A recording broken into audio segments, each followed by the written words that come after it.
Hola amigos, yo soy Erika Frías, nutricionista dietista. Bienvenidos a mi canal. Siempre en mis videos les hablo de cómo tener una alimentación saludable, de cómo tener una alimentación balanceada, cómo perder peso y cómo prevenir ciertas enfermedades. Sin embargo, hoy voy a iniciar una serie de videos en donde les voy a hablar de cómo tratar ciertas condiciones.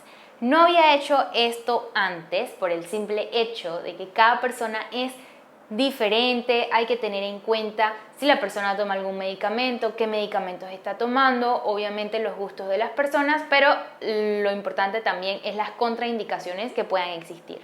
Sin embargo, he visto que me han dejado mucho en los comentarios de videos anteriores qué debo comer para tratar hígado graso, qué debo comer para tratar síndrome metabólico, qué debo comer si tengo piedras en las vesículas o si tengo colesterol alto o triglicéridos altos.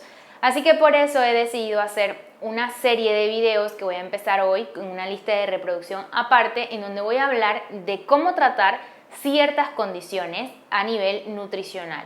Es decir, qué cosas se recomienda comer y qué cosas no se recomienda comer. Sin embargo, cada persona es completamente diferente y lo ideal es que vayas con un nutriólogo o con un nutricionista que te pueda dar un tratamiento específico y personalizado. Voy a empezar con síndrome metabólico porque hace unas semanas a una paciente le diagnosticaron este síndrome y ella estaba muy asustada. Y aunque el nombre suene temible, realmente es un síndrome en el que ya se han juntado varias condiciones que tienes desde hace mucho tiempo. Y esas condiciones clínicas, bioquímicas y antropométricas juntas se consideran síndrome metabólico. Sin embargo, muchas de ellas son reversibles y eso es lo bueno, siempre y cuando se trabaje en la alimentación, en el ejercicio y en el estado de ánimo. Estas condiciones que todas juntas, que la persona padece todas juntas, llevan a aumentar el riesgo de desarrollar una diabetes mellitus tipo 2 o una enfermedad cardíaca. Y básicamente estas características se resumen en obesidad, dislipidemias, es decir, colesterol o triglicéridos elevados, resistencia a la insulina y hipertensión arterial. Ahora vamos a hablar de cada uno de esos factores de riesgo. Empecemos por la obesidad y cómo se deben diagnosticar cada uno de esos factores. Empezamos por la obesidad y básicamente en una persona que es sedentaria y que tiene malos hábitos de alimentación, se utiliza el índice de masa corporal, que no es más que un valor donde se divide tu peso en kilos entre tu talla en metros al cuadrado. Y ese valor, aunque es muy relativo y no es exacto porque no considera tu porcentaje de grasa o mediciones específicas, es una forma que se utiliza para identificar en qué tipo de obesidad se encuentra la persona. Por aquí les voy a dejar una tabla de la clasificación de índice de masa corporal para que saques la cuenta, hagas el cálculo y veas en qué categoría entraría según tu peso y tu estatura. Dislipidemias. Se define como dislipidemias la elevación anormal de grasa en la sangre. Hablo de los triglicéridos, del colesterol total y colesterol LDL y VLDL. Juntos, tener estos tipos de grasa aumentados en la sangre aumentan el riesgo de desarrollar una aterosclerosis, que no es más que la acumulación excesiva de grasa alrededor de las arterias, lo que ocasiona que la persona desarrolle una hipertensión arterial o cualquier otra enfermedad cardiovascular que se relacione con el exceso de estos tipos de grasas alterados. Básicamente en el síndrome metabólico lo que se observa es una persona que tiene alto triglicéridos, alto colesterol total o colesterol LDL y VLDL y bajo el colesterol HDL, que también se le conoce como el colesterol bueno. Tener ese colesterol bajo y todos los demás patrones o uno de los demás patrones elevados es lo que se toma en cuenta en el síndrome metabólico. Otro de los componentes del síndrome metabólico es la presión arterial alta. Una presión normal es 120/80, donde 120 representa la presión sistólica, que es cuando el corazón se contrae, y 80 representa la presión diastólica, que es cuando el corazón se relaja.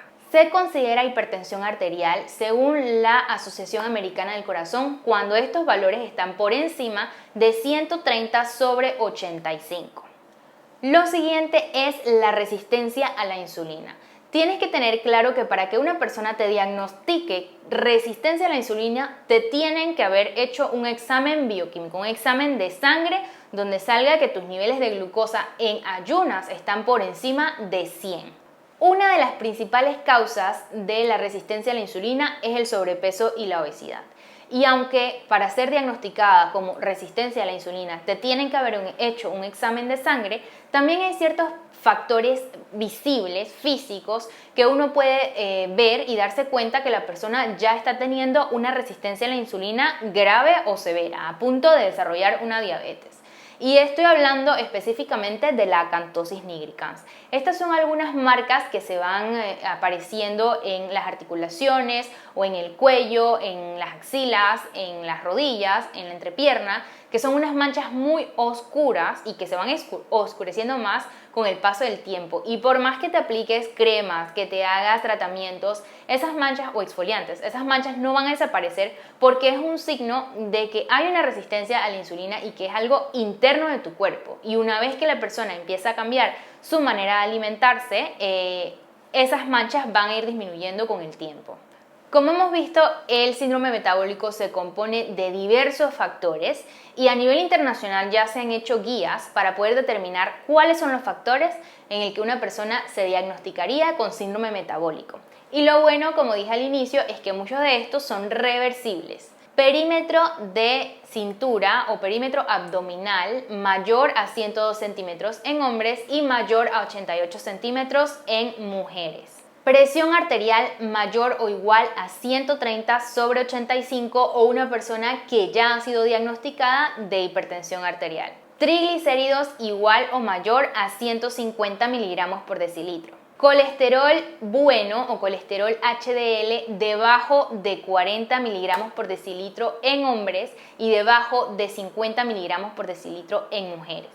Glucemias en ayunas mayores o iguales a 100 miligramos por decilitro o una persona que ya ha sido diagnosticada con diabetes mellitus tipo 2. Si tú no presentas 3 o más de estos factores, entonces no tienes síndrome metabólico. Sin embargo, presentar 1 o 2 de estas condiciones o de estos factores, ya es importante que la persona empiece a tomar cuidado en su alimentación y empiece a ponerse a las pilas a trabajar en esos diagnósticos, pues estos pueden empeorarse con el tiempo o pueden aparecer otros más factores. Bien, ahora sí hablemos del tratamiento. ¿Qué es lo que se debe consumir? ¿Qué es lo que no se debe consumir? El tratamiento del síndrome metabólico consiste en 3 cosas: alimentación, actividad física y tu estado de ánimo, porque el estrés también influye. En cuanto a la alimentación, hay 3 cosas que tenemos que evitar a toda costa: sodio, azúcar y grasas malas. ¿Cuáles son esas grasas malas? Las saturadas, aquellas donde se fríen los alimentos. Evita freír los alimentos, evita los alimentos procesados, porque ahí también se encuentran esas grasas malas, y un excesivo consumo de carnes rojas. La mejor manera de empezar a cambiar tus hábitos de alimentación, de empezar a comer saludable, es ir poco a poco. En mi último video hablé sobre cómo ir trabajando en esas cosas y cuáles son aquellos hábitos que podrían estar saboteando tu pérdida de peso o tus cambios de hábitos de alimentación. Así que te invito a pasar por ahí y ver el video. Y tener claro que ningún alimento posee todos los nutrientes que tu cuerpo necesita. Por eso es importante tener una alimentación muy variada y no eliminar ningún grupo de alimento. Por aquí te voy a dejar 2 links. Uno de cómo empezar una alimentación saludable, es un video donde hablo de precisamente cómo empezar una alimentación saludable, y otro donde hablo de cómo empezar a perder peso sin hacer dieta, donde explico los diferentes grupos de alimentos y por qué es importante no eliminar ninguno de esos grupos. Y tampoco eliminar o preferir un solo alimento de cada grupo. ¿A qué me refiero? Hay personas que solamente consumen un tipo de fruta. Por ejemplo, solamente les gusta la manzana. Pero solamente consumiendo manzana no vas a obtener todos los nutrientes que tu organismo necesita. Necesitas tener diferentes tipos de frutas, de diferentes colores, igual que los vegetales, de diferentes colores. De hecho, el color de los vegetales quiere decir que tiene un diferente tipo de nutriente. Por eso tenemos vegetales rojos, amarillos, verdes, y dependiendo del color, el nutriente que te va a aportar o los beneficios que te va a dar a tu alimentación. Entonces vamos a ver qué cosas necesitas incluir y qué cosas necesitas eliminar de tu alimentación. No necesitas eliminar el arroz, el pan o la fruta. Necesitas eliminar el helado, el chocolate y los dulces. No necesitas eliminar el huevo para bajar el colesterol o los triglicéridos. No necesitas eliminar el queso o el yogur. Lo que necesitas es eliminar el chorizo, la salchicha, los embutidos o procesados, los chips, todos los alimentos empacados. No necesitas eliminar las frutas, necesitas eliminar los jugos de frutas, las sodas, el azúcar. Eso es lo que necesitas eliminar. En una dieta saludable deben estar presentes los cereales integrales. En vez de arroz blanco, prefiere arroz integral. En vez de pan blanco, prefiere pan integral. En vez de pasta blanca, prefiere pasta integral. El consumo de cereales integrales te va a dar un buen aporte de fibra, lo que va a hacer que mantengas tus niveles de glucemia en sangre estables y que no haya ni picos ni bajones. Aparte que te va a mantener saciado por mucho más tiempo y no vas a tener tanta ansiedad. Agua. Te voy a dejar por aquí una fórmula para calcular el requerimiento de agua al día. Pero, ojo, esto lo tienes que ir haciendo varias veces conforme vayas perdiendo peso, porque el requerimiento de agua va a ir cambiando si la persona está en obesidad o si ha bajado sobrepeso. Tu requerimiento va a cambiar y va a ser diferente. Una pérdida de peso del 5 al 10% de tu peso total ya es un gran avance en la resistencia a la insulina y ya va a ser un gran avance para disminuir colesterol y triglicéridos en sangre. Utiliza aceites saludables. No tienes que eliminar el aceite. Lo que tienes que eliminar es la margarina, la mantequilla, la manteca.